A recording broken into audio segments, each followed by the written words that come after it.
제자들의 배는 역풍과 씨름을 하며 갈릴리 바다 가운데서 밤을 지새우고 있었습니다. 밤 사경 아주 어두운 새벽 시간 예수님께서 물 위를 걸어오셨고 제자들은 유령이라며 놀라 소리를 질렀습니다. 상식적으로 사람이 걸어오리라고 전혀 예상할 수 없는 환경이었기 때문에 제자들의 행동을 이해하지 못할 것은 아니지만 성경은 제자들을 이해해 주고자 하는 여지를 주지 않습니다. 오히려 성경은 제자들이 예수님이신 줄 알아봤어야 한다라고 말하는 것 같습니다. 그래서 52절을 보시면 이는 그들이 그 떡 되시던 일을 깨닫지 못하고 도리어 그 마음이 둔하여졌음이러라 라고 책망합니다. 예수님을 알아보지 못한 것에 대해서 너희 마음이 둔하였기 때문이다 라고 하면서 책망하는 것이죠. 그들의 마음이 둔하여 있지 않았었다라면 그 밤 사경에 바다 위를 걸어 자신들에게로 걸어오시는 분이 예수님이시라는 것을 생각할 수 있었을 것이고 예수님을 알아보았을 것이다 라고 마가는 지적하고 있는 것입니다. 마음이 둔하였다라는 말은 마음이 굳어 있었다라는 것이고 완악했었다라는 것입니다. 완악한 본성과 자기 고집으로 마음이 딱딱하게 굳어져 하나님과 하나님의 복음의 메시지를 받아들이지 않은 상태였다라는 것이죠. 그래서 그들은 예수님을 알아보지 못했던 것입니다. 오늘 본문은 마가복음 6장 끝에 있는 내용입니다. 6장 전체를 보면서 마가가 의도하는 것으로 보이는 것이 있는데 예수님에 대한 몰이해, 즉 계속해서 예수님을 못 알아보는 일들이 반복되고 있다는 것을 마가가 이야기합니다. 6장 첫 부분에는 예수님께서 고향인 나사렛을 방문하는 일이 기록됩니다. 예수님은 그곳에서 가르치시고 권능을 행하셨습니다. 그러나 사람들이 그 가르침과 권능을 믿음과 결부시키지 못하고 오히려 이 사람이 마리아의 아들 목수가 아니냐라는 자신들의 기억으로 만들어진 선입견에 갇혀 예수님이 하나님의 아들이심을 알아보지 못하였고 그것으로 인해 거기서 예수님은 소수의 병자들을 고칠 뿐이었고 이 사람들에게 배척을 당하십니다. 그리고 헤롯 왕가의 스캔들에서도 사람들이 예수님에 대하여 어떤 이는 그가 엘리야라 하고 또 어떤 이는 그가 선지자니 옛 선지자 중에 하나와 같다라고 이제 생각했다라고 이렇게 말하고 있고 헤롯 왕은 예수님이 자신이 목벤 요한이 살아난 것이다, 요한이 부활한 것이다 라고 이렇게 생각했습니다. 예수님에 대해서 전혀 알아보지 못하고 있는 것이죠. 예수님은 하나님의 아들로서 놀라운 말씀과 권능을 행하시며 사역을 하고 있으신데 사람들은 도무지 예수님을 하나님의 아들로 알아보지 못합니다. 예수님은 이어서 오병이어의 기적을 통해 전능하신 창조주로서 그 어떤 종교 지도자도 그리고 마술사도 흉내낼 수 없는 능력을 나타내셨습니다. 이것으로써 예수님께서 하나님의 아들이시다라는 이 사실을 거부할 수도 없고 부정할 수 없는 확실한 증거가 이제 사람들에게 나타난 것이죠. 그러나 무리들은 그 증거를 가지고 자기 민족을 해방시켜줄 정치적 메시아로 생각하여 예수님을 왕으로 삼고자 하였고 제자들도 다르지 않은 생각을 가지고 있었습니다. 그들의 이해와 인식은 거기까지였고 예수님께서 하나님의 아들이심을 알아보지 못했습니다. 그리고 예수님은 제자들을 무리에서 빼내어 배에 태워 건너편으로 가게 하시고 예수님은 산에 기도하러 올라가십니다. 그 사이 제자들은 역풍을 만나 밤새 사투를 벌이는 중에 예수님이 바다 위를 걸어 다가오셨는데 제자들은 알아보지 못하고 오히려 유령이다라며 놀라 두려워했습니다. 알아보지 못함, 몰이해, 이것이 당시 사람들이 그리고 제자들이 가진 인식의 현주소였고 그들의 한계였습니다. 그렇게 6장의 끝에 와서 이제 예수님과 제자들은 게네사렛 땅으로 건너왔고 54절에 배에서 내립니다. 그리고 그때 6장 내내 계속되었던 못 알아봄에 대한 내용과 대조를 이루는 표현이 나옵니다. 배에서 내리니 사람들이 곧 예수신 줄을 알고 예수신 줄을 알았다라고 이렇게 말씀합니다. 계속해서 예수님에 대한 몰이해, 예수님을 알아보지 못함에 대해서 이야기를 가지고 오다가 마지막 단락에서 이제 예수님이신 줄 알았다라는 표현이 이제 등장하는 것이죠. 마가는 앞서 제자들이 바다 위를 걸어오시는 예수님을 알아보지 못한 것과 비교하며 의도적으로 대조적인 표현을 사용하고 있습니다. 그리고 더 넓게 6장 전체에 걸쳐 예수님을 알아보지 못하는 사람들의 모습과 대조를 나타내 보여주고 있습니다. 그리고 그 대조를 통해 보여지는 모습은 예수님을 알지 못한 사람들은 예수님을 배척하고 예수님을 오해했으며 두려워하였는데 예수님을 알아본 자들은 예수님께로 나아왔다라는 것입니다. 여기서 알고, 곧 예수신 줄을 알고라고 할 때 이 알고라는 표현은 에피기노스코라고 하는 헬라어인데 어떤 사실을 알았다라는 지식과 정보의 습득 정도를 말하는 것이 아닙니다. 어떤 사실에 이게 무엇이구나, 누구구나라고 하는 이런 어떤 정보들이, 어떤 지식들이 습득되어지는 것을 말하는 것이 아니라 이 표현은 훨씬 더 깊은 차원에서의 깨달음을 말합니다. 그래서 엠마오로 가던 제자들이 눈이 밝아져 예수이신 줄 알아보더니라고 할 때 이 알아보더니라고 하는 이 표현이 이 에피기노스코입니다. 깨달아 알게 된다라는 것이죠. 처음에 예수신 줄을 알지 못하는 것이죠. 부활하신 예수님이 내 옆에 같이 동행하신다라는 걸 알아보지 못하는데 이후에 예수님과 대화를 나누고 예수님과 식사를 하고 하는 이 예수님께서 그 설명을 하신 그 후에 예수신 줄을 알아보게 되는 것이죠. 이때 이 알다, 이 깨달음, 이것이 이제 에피기노스코입니다. 지금 여기에 사용되고 있는 알고라는 표현도 그 에피기노스코입니다. 그렇다고 게네사렛 사람들이 다 예수님께서 하나님의 아들이심을 알고 나왔다라고 하는 해석은 조금 무리가 있어 보이긴 합니다. 그런데 그들 중에는 분명히 예수님께서 가르치시는 것과 권능 행하심을 보며 믿음을 갖게 된 이들이 있었을 것이고 그 믿음으로 예수님을 알아봄으로 나아온 이들이 있었을 것입니다. 그래서 본문 55절과 56절을 보면 특정 사건을 떠오르게 하는 장면들이 언급됩니다. 55절에 병든 자를 침상째로 메고 나오니, 그리고 56절에 그의 옷가에라도 손을 대게 하시기를 간구하니, 이 내용들을 보실 때 이제 떠오르는 사건이 있으실 것입니다. 이미 마가복음에서 우리가 다루었던 내용들입니다. 마가복음 2장에 보면 중풍병자를 침상에 메고 4명의 친구가 예수님께로 나아가는데 사람들이 많아 들어가지 못합니다. 그래서 이 친구들이 지붕으로 올라가 지붕을 뚫고 중풍병자의 침상을 내려보냅니다. 이때 예수님은 그들의 믿음을 보셨다라고 말씀하시죠. 그들은 믿음으로 예수님을 알아보았고 예수님께 나와 고침을 받았을 뿐만 아니라 죄사함을 얻게 되었습니다. 믿음을 가지고 하나님 앞에 나온 자의 어떤 모습을 묘사하고 있죠. 그리고 마가복음 5장에서는 예수님의 옷가에 손을 대었던 여인이 나옵니다.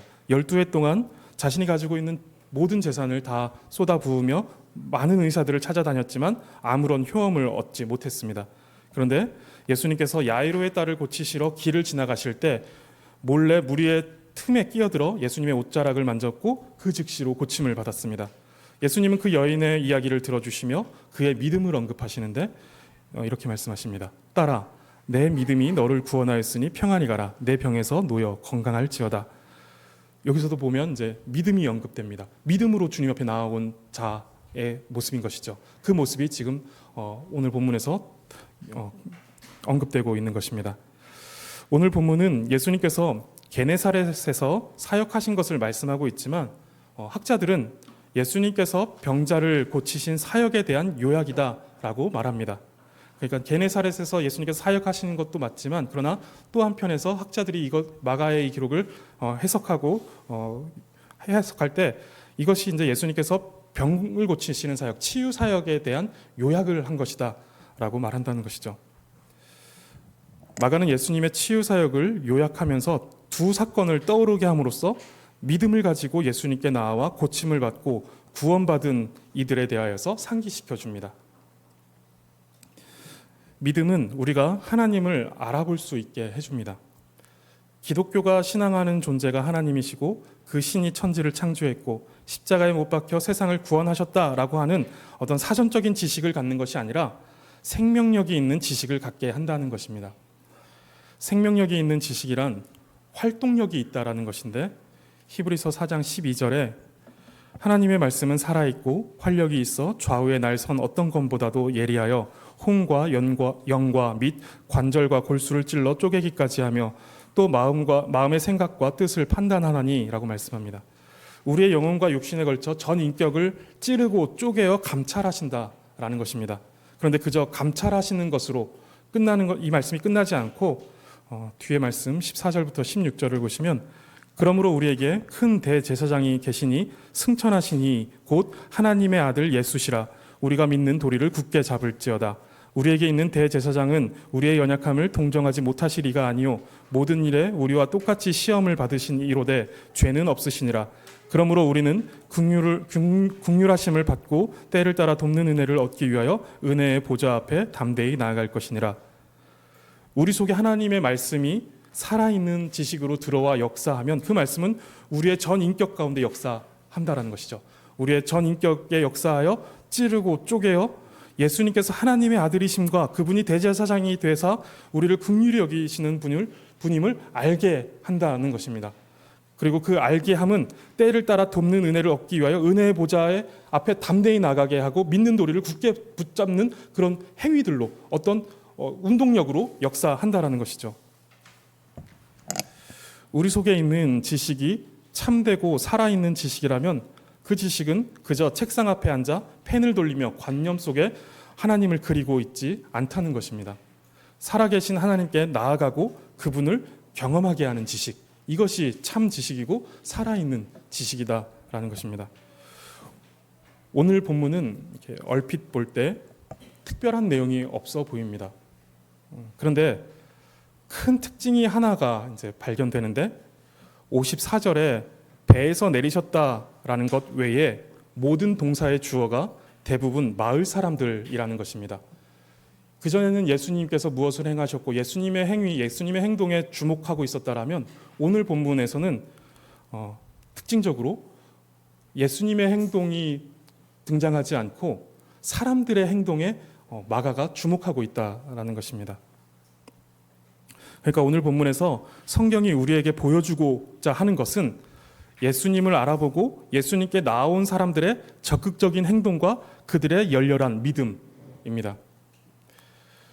우리의 적극적인 행동과 열심을 이야기할 때 우리는 하나님의 주권을 이야기하지 않을 수가 없습니다. 우리의 그 열심, 우리의 그 열정, 우리의 적극적인 행동, 믿음으로 나아감, 예수님께로 나아감, 하나님께로 나아감에 대해서 그 근원이 무엇인지, 그 근거가 무엇인지에 대해서 우리는 생각하지 않을 수 없는데 그때 하나님의 주권을 우리는 떠올리게 된다는 것이죠. 우리는 하나님의 주권을 대단히 강조합니다. 이것은 너무 중요합니다. 저는 이제 30살 때까지 다른 교단에서 신앙생활을 하다가 지금 교단으로 이제 옮겨왔는데 그때 이제 제가 이 장로교단으로 옮겨오게 된 결정적인 이유가 이 하나님의 주권에 대한 이해의 차이였습니다. 기존에 있었던 교단과 지금 제가 속해 있는 이 교단의 큰 신학적 차이 중에 거대한 어떤 덩어리가 무엇이냐라고 할 땐 이 하나님의 주권에 대한 이해입니다. 우리는 하나님의 주권을 절대적인 주권으로 인정합니다. 하나님께서 모든 지혜와 모든 능력으로 하나님의 영광을 위한 하나님의 일을 어떤 절대적인 주권을 가지고 이루어 가십니다. 여기에 사람이 어떠한 개입도 할 수 없고 어떠한 영향도 끼칠 수가 없습니다. 절대적으로 하나님의 권한이고 하나님의 능력, 하나님의 어떤 뜻입니다. 이 하나님의 주권을 이야기하면 이제 꼭 따라 나오는 질문이 있는데 그럼 사람은 꼭두가시처럼 비인격적인 존재가 되어 하나님께서 정해놓으신 운명에 조종당하며 살아가는 것입니까? 라는 것입니다. 표면적으로만 이해하면 그렇게 보일 수 있습니다. 우리는 우리의 모든 삶에 대한 계획을 하나님이 가지고 계십니다. 하나님은 예정해 놓으셨습니다. 이것을 이제 표면적으로만 이해할 때 그렇게 보일 수 있을 것 같습니다. 저도 그렇게 이해가 되었던 것 같습니다. 꼭두각시처럼 하나님께서 조종하시는 것이죠. 조종하시고 조종하시는 대로만 살아가는 것. 그런데 하나님께서 정하시고 그 뜻하신 그 방향으로 나아가는 우리의 마음이 전혀 그렇게 느껴지지 않는다는 것은 하나님의 크신 사랑을 경험해 본 사람들은 다 알게 됩니다. 하나님께서 모든 것을 뜻하시고 정하신 후에 그것을 그 뜻대로 우리를 인도해 나가시는데 우리가 그 하나님의 뜻대로 나아갈 때 믿음으로 그것으로 나아갈 때 하나님이 전혀 우리의 마음을 그렇게 조종하시거나 강제하시지 않는다라는 것을 우리는 알 수 있습니다. 하나님은 한 번도 우리를 꼭두각시 다루듯이 비인격적으로 대하신 적이 없습니다. 하나님께서 얼마나 큰 지혜 가운데 오래 참으시며 우리를 설득하시어 순종하게 하시는지 그렇게 하나님의 주권과 우리의 선택의 균형을 이루어 가시는지 그것을 우리는 알아야 합니다. 게네사렛 마을 사람들이 예수님을 알아봅니다. 이때 그들은 단순히 배에서 내린 사람이 예수님이시다라는 것을 알아본 것이 아닙니다. 더 깊은 이해를 가지고 그들은 예수님을 알아보았습니다. 그런 그들은 가만히 이제 예수님이 택한 자를 찾아가 주권적인 역사를 통해 고쳐주시고 구원하실 테니 내가 할 일은 없다라며 가만히 있었을까요? 오늘 본문의 모습에선 전혀 그런 모습이 아닙니다. 55절을 보시면 달려 돌아다니며 예수께서 어디 계시다는 말을 듣는 대로 병든 자를 침상째로 메고 나아오니, 달려 돌아다니며 병든 자를 침상째로 들고 나아오니, 어떤 그냥 하나님의 주권, 하나님이 다 하실 거야, 그러니까 난 가만히 있어도 돼 라고 하는 입장을 가지고 있지 않았다는 것이죠. 예수님을 알아본 사람들의 마음속에는 활동력이 있었던 것입니다. 생명력이 있어서 움직이겠다라는 것이죠. 달려 돌아다니며 예수께서 어디 계시는지를 알면 그 말을 듣는 대로 병자들을 데리고 예수님께서 계신 곳으로 나아갔다라는 것입니다. 하나님의 주권을 믿는 사람들은 가만히 있는 사람들이 아니라 그 하나님의 주권이 우리를 지배할 때 우리 속에서 움직임이 있다라는 것입니다. 달려 돌아다니며 라는 표현에서 이 동네 사람들이, 이 게네사렛 사람들이 아주 신나 보이는 것처럼 느껴지지 않으시나요? 예수님께서 게네사렛에 이곳저곳을 다니시는 것으로 이제 보이는데, 예수님께서 어디 계시다라는 소문이 들리면 병든 자를 침상째로 들고 그곳으로 달려갑니다. 그리고 56절에서도 보시면 예수님께서 지방이나 도시나 마을에 들어가시면 병자들을 시장으로 데리고 나와 예수님께서 지나가실 때 그 옷가에라도 손을 대게 하시기를 구했다라고 말합니다. 예수님께서 오셨으니까 그 예수님을 만나게 하려고 어떻게든 힘쓰고 있는 것이죠. 막 뛰어다니고 있는 것입니다. 열정적으로 열렬하게 반응하고 있는 것이죠. 예수님이 오셨다라는 것에 대해서. 여기서 모든 동사가 동네 사람들의 움직임에 대한 것입니다. 아주 적극적이고 간절한 모습으로, 그리고 기쁜 모습으로 움직입니다. 그리고 그 움직임의 방향이 모두 예수님을 향하고 있습니다. 믿음으로 예수님을 아는 사람들은 이처럼 적극성을 가지고 예수님께로 나아갑니다. 등 떠밀려 나가는 것이 아니고, 누군가 등에 총구를 겨누고 있어서 가는 것이 아니라 스스로 기쁨을 이기지 못해 나가는 것입니다. 외부에서 무언가 우리를 강요하고 있는 것이 아니라, 강제하고 있는 것이 아니라 우리 속에서 어떤 기쁨이 일어나 자발적으로 움직이고 있다라는 것입니다. 데살로니가 교회는 큰 핍박이 있었던 교회였습니다. 바울이 복음을 전하는 것을 막고자 불량배들을 동원하여 위협할 정도로 복음에 대한 핍박이 대단했던 곳이 데살로니가 지역이었습니다. 그럼에도 데살로니가 교회는 주변 지역의 모든 믿는 자의 본이 될 만큼 훌륭한 교회로 세워져 갔습니다. 바울이 이것을 칭찬하고 있죠. 그때 바울이 썼던 표현이 있는데, 데살로니가전서 1장 6절에 성령의 기쁨이라는 표현입니다.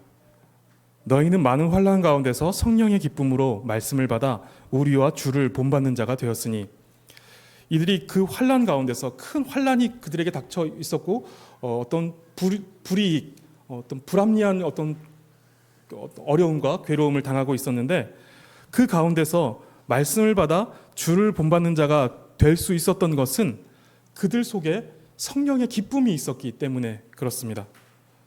그 기쁨이 그들을 환난 가운데서도 예수님을 향하여서, 또 하나님의 교회와 하나님의 영광을 위하여서 나아가게 한 것입니다.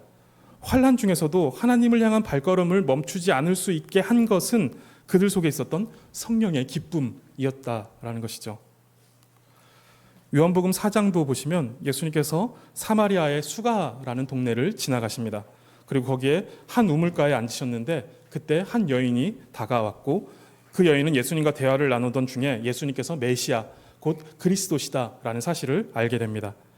그리고 그 여인은 그 동네에서 죄인으로 낙인 찍혀 정상적으로 생활하지 못해 다른 사람들이 물을 뜨러 오는 시간을 피해 홀로 뜨거운 낮 시간에 물을 뜨러 나왔던 사람입니다. 그런데 이 여인이 예수님이 메시아이시고 예수님께서 그리스도이시다라는 사실을 알게 되자 그 기쁨을 주체할 수 없어서 물동이를 버려두고 마을로 뛰어들어가 사람들에게 예수님을 전했다라고 말합니다. 와보라, 내가 메시아를 만났다라고 사람들을 피해서 나왔던 사람이 이제는 사람들을 향하여서 들어가 예수님을 전하고 있는 것이죠.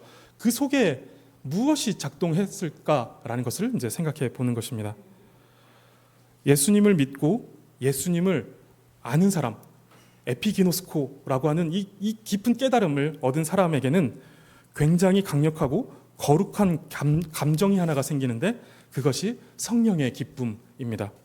그 어떤 환란으로도 꺼트릴 수 없고 어떤 평판으로도 가라앉힐 수 없는 거대하고 강력한 기쁨이 예수님을 믿고 예수님을 아는 사람들에게서 나타난다라는 것이죠.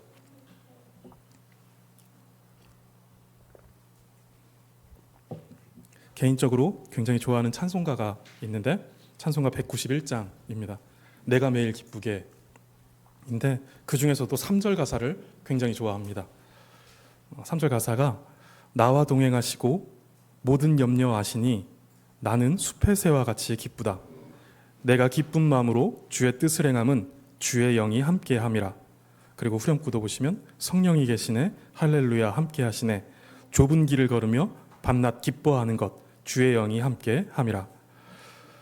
성령께서 주시는 기쁨이 우리 속에 있으면 세상 염려가 하나님께 나아가는 것을 막을 수 없습니다. 그 속에 기쁨이 넘쳐서 우리 살아 역사하고 살아 움직이는 그 역동성을 막을 수가 없다라는 것이죠. 세상의 염려가 그것을 막을 수 없고 또 어떤 환란이 그것을 막을 수가 없다는 것입니다. 좁고 협착한 길이라고 그 걸음을 포기하지 않게 된다라는 것이죠.